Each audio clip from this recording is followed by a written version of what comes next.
اسبوع الكرومب خلص، فيعني هاعيط من الفرحة. مبدئيًا هو كان أسبوع صعب جدًا وعصيب، وحقيقي هو دايت مش لضعاف القلوب طبعًا ولا للمرضعات والحوامل، ده بجد يعني. بس برضه الصراحة أنا خسيت عليه حبة حلوين، وعلى إن ده تاني أسبوع فدي حاجة كويسة جدًا. لو حد أول مرة معانا، أنا دكتور إم ويو كان كول مي ميمي. أنا تحاليلي كلها pre diabetic اللي زيي ماشيين على أدوية وalmost انسولين كمان. بس أنا قررت إن أنا هاتعامل مع نفسي 3 شهور على إني فار تجارب، هاجرب كل اللي أنا عارفاه وكل اللي أنا درسته عشان بعد كده آخد الدوا وأنا ضميري مرتاح. وأخدتكم معايا في الطلعة دي عشان لو في حد واحد هيستفيد من اللي أنا باقوله ده، عشان حقيقي الدايابيتس من الأمراض اللي مالية العالم. وتاني حاجة عشان ده هيساعدني إن أنا أبقى ملتزمة أكتر في الدايت. ده تاني أسبوع، أول أسبوع خسيت فيهم تقريبًا 5 كيلو، هاسيب لكم الفيديو في الآي اللي فوق.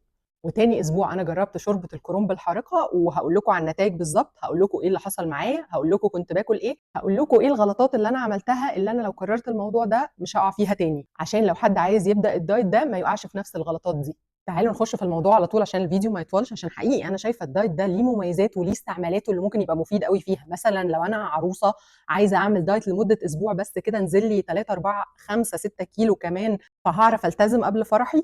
أو لو أنا مثلًا في بداية الدايت خالص عايزة حاجة تدّيني الpush الأولانية عشان يبقى الرقم حلو ويساعدني إن أنا أكمّل الدايت وأنا متحمسة.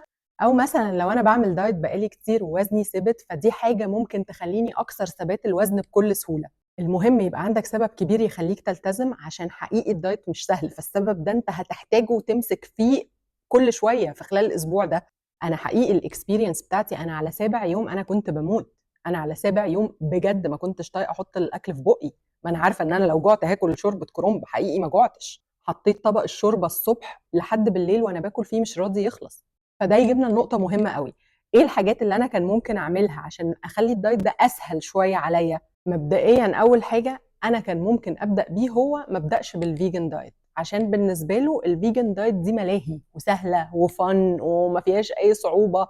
لكن إن أنا ده يبقى دايت تاني أسبوع اللي هو أنا عارفة إن أنا مش هاشوف رقم كبير زي أول أسبوع، وعارفة إن الreward اللي أنا هاخدها مش قد المجهود المبذول، عشان حقيقي الالتزام بالدايت ده كان من أصعب الحاجات اللي عملتها في حياتي. تاني حاجة إن أنا كان المفروض أطبخ للولاد أكل الأسبوع كله وأشيله في الفريزر، عشان ما بقاش أنا باكل كرنب وقاعدة باطبخ لهم هم حاجات. وده يجيبنا بقى لتالت نقطة اللي هي كانت غلطة كبيرة أنا عملتها. الأسبوع ده غلط جدًا إن أنا أنوّع في الأكل، يعني مش لازم البشاميل والممبار، عشان أنا فعلًا عملت ممبار الأسبوع ده ودي كانت غلطة كبيرة، عشان بقيت أنا قاعدة آكل في الكرنب بتاعي وشماهم هم بياكلوا ممبار، حرام العيال تموت باصة لهم في الأكل يعني. بس صراحة أنا دُقت قطمتين صغيرين يوميها، بس يعني بغض النظر ليه أحُط نَفْسي في الاختيار الصعب ده، ما لهاش أي لازمة يعني، فمش هيحصل أي حاجة لو الأسبوع ده قضّوها رُز وفاصوليا ومكرونة مفلفلة يعني.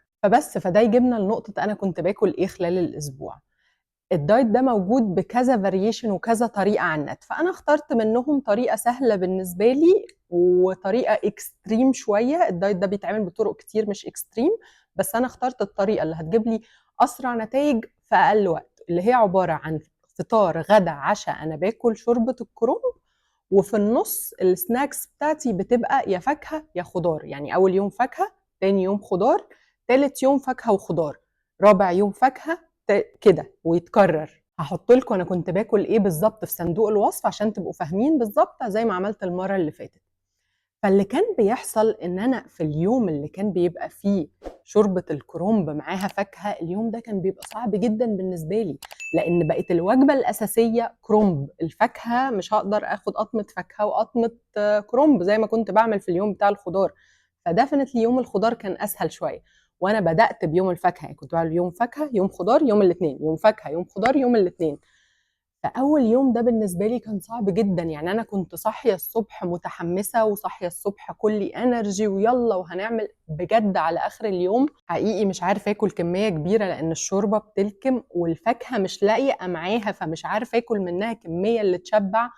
فأنا لا قاعدة شبعانة ولا قاعدة جعانة، قاعدة في state في النُص كده مش مفهومة، أنا مش فاهمة أنا جعانة والّا شبعانة، بس قُلت خلاص طالما مش جعانة إحنا تمام نكمّل.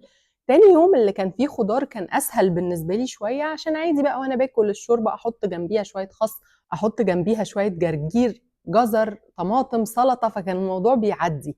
بس حقيقي أنا ما كنتش باقعد جعانة خلال الأسبوع ده، حقيقي بطني مليانة معظم الوقت، ومع ذلك كان كمية الأكل اللي قاعدة باكلها بتقل، بتقل، بتقل، بتقل، والشبع قاعد بيزيد، بيزيد. بس أنا ما أعتقدش إن هي شبع على قد ما أنا أعتقد إن هي سدِّت نِفْس شوية، عشان أنا كنت زهقت أوي. أنا فاكرة إن تقريبًا على تالت يوم أنا ما كنتش عايزة أقوم من على السرير، اللي هو خلاص بقى أنا زهقانة، سيبوني يا جماعة، مش جعانة، مش عايزة آكل، ما حدش يفكّرني بالأكل. أنا حتى على التيك توك نزّلت بوست من السرير، لإن أنا فعلًا مش عايزة أبقى واحدة من الchannels بتاعة يالّا هتخس من غير ما تحس، كل حاجة حلوة، الحياة وردي. لأ، مش عايزة أعمل كده، وعايزة أبقى صريحة لأقصى درجة عشان بجد اللي هيعمل الدايت ده يبقى فاهم هو داخل على إيه. فالمهم أنا قاعدة باكل وتمام، مش جعانة، لكن المود قاعد ينزل والenergy قاعدة تنزل. حقيقي تراك الصالون اللي أنا بامشي فيه، برضه هاعمل لكم لينك للفيديو لو حد مش عارف إيه تراك الصالون ده، بقيت على اليوم التالت والّا الرابع أنا حقيقي مش قادرة أمشي. ليه؟ أنا في state لا تسمح بالتريض والنشاط وبتاع، بس برضه أنا ضغطت على نفسي والتزمت بالمشي الصبح وبالليل زي ما أنا باعمل عادي، بس أنا باتكلم mentally كان الموضوع بياخد مني مجهود كبير عشان أعمل اللي أنا كنت باعمله بكل سهولة الأسبوع اللي فات. بس عامةً أنا كنت still ملتزمة بالدايت بنسبة 95% ل98%، ما عدا المرات اللي كنت باطبخ للعيال حاجة فدُقت منها، غير كده أنا بجد التزمت بالدايت والتزمت بالرياضة بتاعتي عادي جدًا. طيب السؤال المهم جدًا، خسيت بقى فعلًا قد إيه بعد الشحططة اللي أنا كنت فيها الأسبوع اللي فات؟ هاحط لكم الوزن هنا كده في الحتة دي القديم، وهاحط لكم الوزن الجديد برضه هنا. يعني أنا خسيت 2.2 كيلو في تاني أسبوع. يا جماعة ده رقم مهول، كفاية بس إن أنا كسرت ال95 دي بالنسبة لي بالدنيا بجد. الرقم ده حقيقي أنا ما شفتوش بقى لي كتير، فأنا سعيدة جدًا وفخورة جدًا، مع إني كنت قاعدة باجهّز نفسي mentally وقاعدة باقول لنفسي بالراحة، ده تاني أسبوع، تاني أسبوع أنتِ فقدتِ خلاص كل المَيّة اللي في جسمِك اللي أنتِ محوّشاها من أكل الcarbohydrates والنشويات وكده.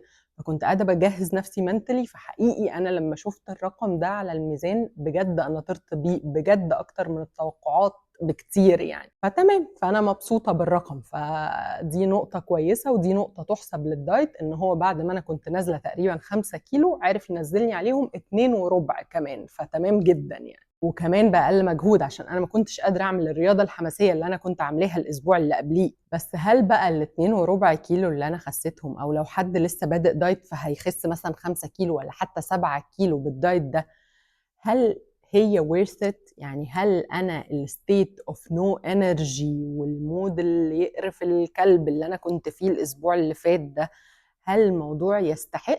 دي نقطة لازم كل واحد يجاوبها لنفسه، ولازم يبقى عندك سبب قوي جدًا اللي هيخلّيك تكمّل. أنا بالنسبة لي السبب بتاعي أنا بجد مش عايزة آخُد أدوية، فأنا عندي خوف من المرض، ده سببي. أنت بقى إيه سببك؟ مهم جدًا تبقى بادئ الدايت ده وأنت النقطة دي منوّرة قدّامك، عشان حقيقي هتحتاجها وهتفضل ماسك فيها طول الأسبوع يعني. المهم أهي تجربة وعدِّت واتعدِّت، وحقيقي مش ناوية أكررها تاني قريب، بس يمكن أقرر أكررها في المستقبل، لإن أنا حقيقي شايفة إن ليها مميزاتها، وأنا حاولت أنقل لكم التجربة من غير أي تضليل ولا تطبيل ولا أي كلام رنان، عشان الواحد يقدر يقرر بنفسه فعلًا هو ناوي يمشي على الدايت ده والّا لأ. وكده إن شاء الله بقى بعد اليوم الفري، عشان أنا حاسة إن أنا أستحقه، وإن شاء الله مش هيفتح معايا يبقى الشهر الفري. فبعد اليوم الفري إحنا كنا عاملين vote امبارح على إيه الدايت الجديد اللي أنا هاجربه الأسبوع ده هنا وعلى التيك توك، والنتايج يا جماعة جت، النتايج متقاربة جدًا، بس في التيك توك كان اللي مُكتسح دايت الcarb cycling، وهنا كان اللي مُكتسح الكيتو. وفي الآخر بعد ما جمعت كل النتايج على بعض الكيتو كسبان بدرجتين، يعني 2 votes هم اللي كسبوا الكيتو. فقررت إن أنا هاجرب الكيتو لمدة أسبوع أو أسبوعين، عشان بس على ما جسمي يخش في كيتوزس، مش صح إن أنا أجربه أسبوع واحد، هتبقى تجربة ظالمة جدًا للكيتو. وبعدها على طول من غير voting ندخل في موضوع الcarb cycling نجربه، عشان ما يبقاش في حد عايز يشوف نتائج دايت معينة يجربه ويبقى ما شافوش. فإيه، هنمشي كيتو بعديها carb cycling من غير voting الأسبوع الجاي أو اللي بعديه. فتابعوني عشان تشوفوا الابديت بتاع الاسبوع الجاي، ولو اي حاجه فادتك في الفيديو دوس لايك، وخلونا نتكلم اكتر في الكومنتس عشان انت تقولي انا عملت ايه وانا اقول لك انا عملت ايه، ونقعد نحكي مع بعض، عشان هو ده الهدف الاساسي من الشانل، ان احنا نشجع بعض ونساعد بعض. وبس كده، سلام.